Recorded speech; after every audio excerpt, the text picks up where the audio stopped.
je suis Mayolek et je ne me qualifierai pas de Ghibliophile. Ghibli est un studio dont je respecte énormément l'effort et la créativité artistique. C'est une vraie force dans l'animation mondiale qui mérite des éloges pour leur travail. Mais pour ce qui est d'écrire un scénario et des personnages, ça ne s'est pas souvent démarqué pour moi. Si bien que l'intrigue ou la tâche émotionnelle ont fréquemment peu impacté, et ça a donné des films qui, chez moi, sont souvent tombés dans l'oubli. Ça va sans plus, ouais, bon, ce n'est pas pour être méchant. En termes d'écriture pure, Ghibli et plus particulièrement Miyazaki, ce n'est pas vraiment le plus accrocheur en ce qui me concerne. C'est pour ça que je ne m'estime clairement pas le plus qualifié pour me pencher en détail sur chacun. Néanmoins, il y a deux cas très spécifiques qui ont su, assez exceptionnellement, me marquer. Le château dans le ciel, que j'ai déjà traité, et le château ambulant, dont je vais m'occuper aujourd'hui, histoire de bien compléter la trilogie des châteaux de Miyazaki.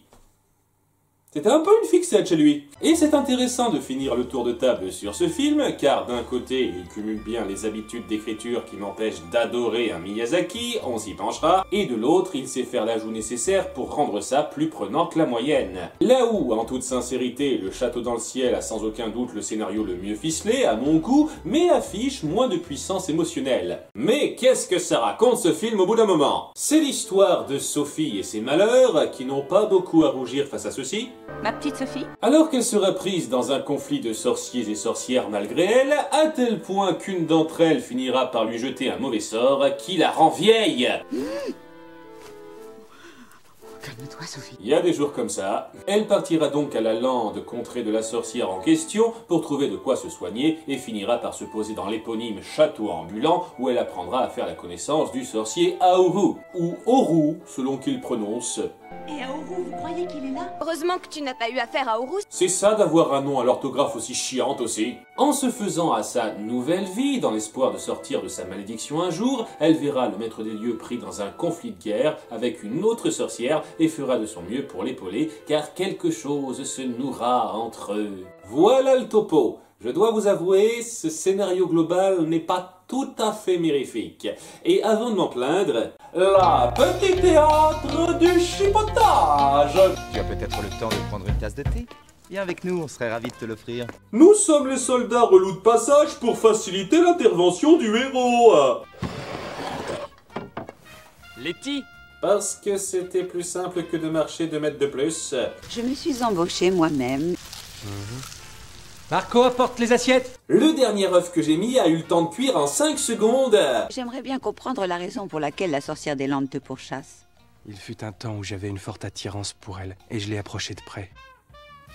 Attiré par ça?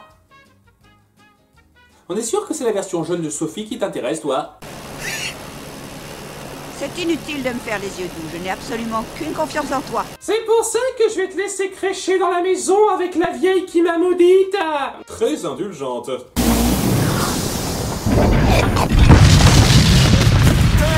Absolument rien de cassé après ça.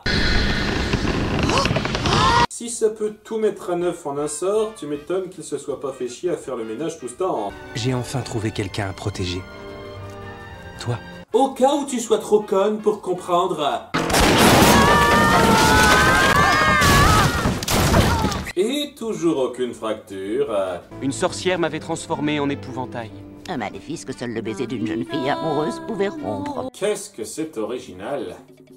Et cette dernière mini-remarque me permet d'embrayer sur l'élément le plus discutable de ce film à mes yeux, commun à la plupart des Miyazaki, beaucoup d'éléments sont un peu trop survolés. Ironiquement, à vouloir poser son ambiance comme ces films aiment bien le faire, ça en perd le temps de justifier sa richesse. On comprend que c'est une période de crise, que les personnages subissent une situation intenable et doivent lutter pour survivre, mais on ne se donne pas le temps de nous faire bien saisir le pourquoi de beaucoup de choses. Pourquoi Aoru a fait un pacte avec un démon au départ? Pourquoi il prend plusieurs noms, ça apporte quoi? Pourquoi ce gamin est là? On sent qu'il est présent pour le soutien et apporter à l'ambiance un peu familiale, mais on n'explique jamais vraiment ce qui l'a amené à vivre dans ce château. Pourquoi cet épouvantail? Pourquoi Aoru s'emmerde pas à aller plus loin quand il sait que c'est un mec maudit? Surtout quand ça sert à tout arranger super vite à la fin. Pourquoi la sorcière des Landes? Non, sérieux, c'est quoi son délire à ce personnage? C'est une connasse qui gâche la vie de notre héroïne pour envoyer un message de façon ultra alambiquée, et après elle se fait avoir par des escaliers. La grande sorcière responsable du problème de départ est pas fichue de monter des marches. Et une fois vidée de sa magie, des fois elle est gâteuse, des fois elle y réfléchit, elle est gentille, puis méchante, puis regentille. Ce personnage retourne tellement sa veste qu'elle doit être déchirée plusieurs fois maintenant. Et sa seule motivation qui justifie tout ce bordel, c'est qu'elle veut bouffer le cœur de Haru. Un jeune cœur, c'est délicieux, un jeune cœur. C'est consternant. Une cougar de l'extrême! Pourquoi détruire le château si tu cherches à le redémarrer après, Sophie? Ce passage m'a pas mal dérangé. Pourquoi la réaction de la famille de Sophie sur sa situation est traitée comme une petite péripétie d'une minute aux 2 tiers du film? Pourquoi cette sorcière, Madame Suliman, veut mener cette guerre? Pourquoi ça l'emmerde pas plus que ça s'arrête tranquille à la fin? D'ailleurs, le plus important, pourquoi cette guerre? On n'explique pas une seconde d'où ça vient, quels sont les enjeux, qui a lancé quoi. On appuie juste que c'est atroce à vivre et qu'au bout du compte, faire la guerre, c'est mal. Un thème récurrent chez Miyazaki. Et je suis plutôt de ton avis, mec, mais sans précision sur le pourquoi du comment, tes bonnes intentions n'en sont qu'un commentaire naïf. Je me rends compte que c'est une tare d'écriture dans presque tous ces films, ça manque souvent de développement et ou de justification dans pas mal d'éléments importants. Que le spectateur peut s'imaginer à côté, mais ça devrait pas être à lui de faire le boulot à votre place.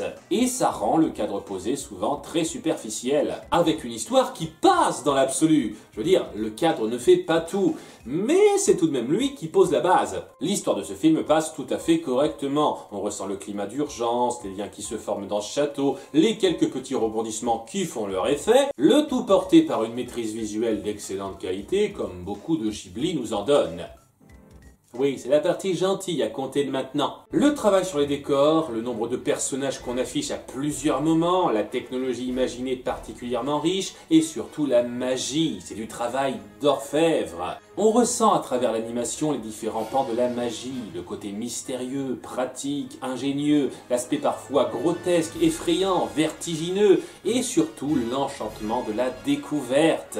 La simple approche du volet est mise en scène avec un émerveillement palpable à plusieurs moments, et chaque fois que notre héroïne voit quelque chose d'extraordinaire à ses yeux, on le ressent avec elle comme si on y était presque. Sans compter les nombreux designs vraiment cool. Je le redis, la technologie mise en place est vraiment détaillée et unique. Certaines créatures mises en avant comme cet épouvantail qui soigne de personnalité dans ses déplacements, ou ce démon flamme qui diminue et grossit selon son alimentation avec une vie incroyable. Sa personnalité vive va avec, même si sa verve est un peu prévisible. T'as tout feu, t'as tout faux. Mais c'est qu'elle s'enflamme, la petite dame. Il faut pas jouer avec le feu. Arrête de faire des jeux de mots, Vincent. Et évidemment, le château éponyme qui est sublime. Le niveau de détail est ahurissant et vu que c'est un peu une version étendue de Calcifer, la flamme susnommée, il en ressort comme un être vivant très spécial. Sans compter la très bonne idée d'avoir une porte magique reliée à divers endroits pour permettre une grande diversité de décors. C'est l'un des films Ghibli les plus visuellement ambitieux et époustouflants. Mais en fin de compte, ce que j'ai à redire et ce qui rehausse ça, c'est très commun à la plupart des Miyazaki. Qu'est-ce qui met celui-là au-dessus du lot? Eh bien c'est tout bête, mais ce qui élève ce film, c'est son héroïne centrale, qui est à mes yeux le meilleur protagoniste jamais créé par Ghibli. Sophie déchire. On a affaire à une jeune femme au caractère trempé, qui va vraiment être prise malgré elle dans tout cet ambroglio, ce qui lui donne déjà un capital d'empathie de base assez fort, mais surtout, ce qui lui tombe dessus va lui permettre d'affirmer sa force de caractère. Devenir vieux d'un coup, on sera d'accord pour dire que c'est pas génial. C'est incroyable, t'as le cou tout plissé. Mon cou est plissé? Ouais, ton cou est vieux. Ça veut dire que j'ai pris un coup de vieux? On dirait que j'ai vieilli de 60 ans en un instant. Mais c'est incroyable ce qui t'arrive. Oh merde! D'ailleurs, bon anniversaire en retard pour toutes ces 60 années. Oh ta gueule, hein! Et si au début elle encaisse un peu mal le choc, elle sait vite se ressaisir pour rebondir à partir de tous les moyens qu'elle a. Elle cherche une piste pour se sortir de là, elle s'affirme pour ne pas être à la traîne, acceptant son nouvel état sans gémir ni frémir. Il ne sous-estime pas Mamie Sophie. Et dans tout ce bordel de conflits magiques musclés, elle est assez limitée, mais elle sait poser une vraie assurance pour ne pas être prise à la légère malgré tout. Et ça se ressent dans tous les moments où elle ne se laisse pas marcher sur les pieds, quel que soit l'interlocuteur. Ce n'est qu'une modeste boutique de quartier, madame. Je vous prierai de sortir immédiatement. C'est à mon tour de parler. Je comprends maintenant pourquoi Haru a refusé l'invitation de Sa Majesté.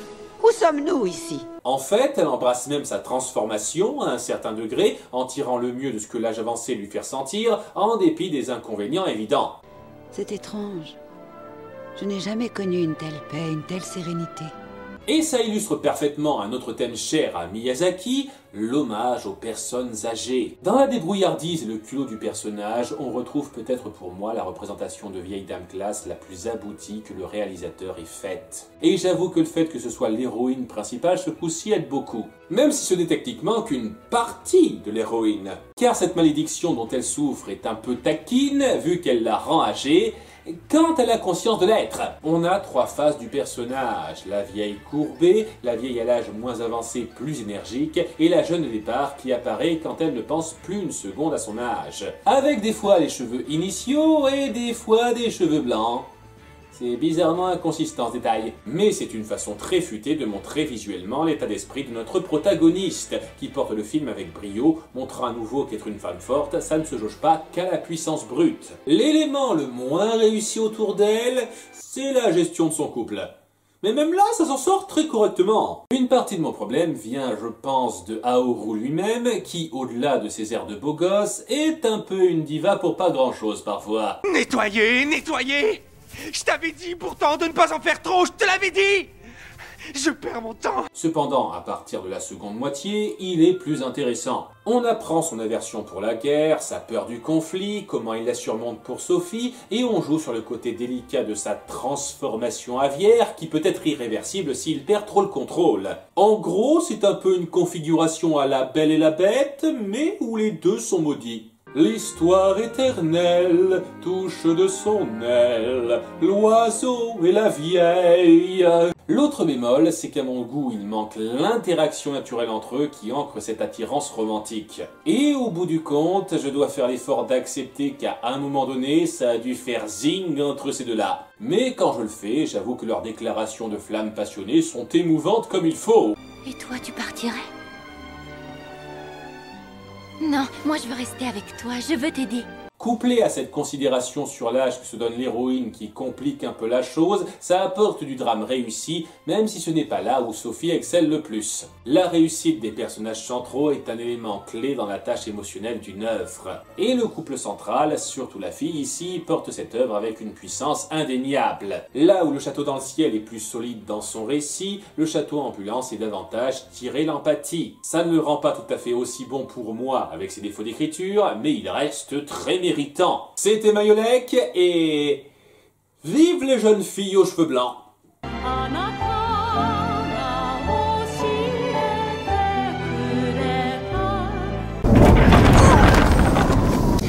mon châle! Voyons, où ai-je mis mon châle en crochet?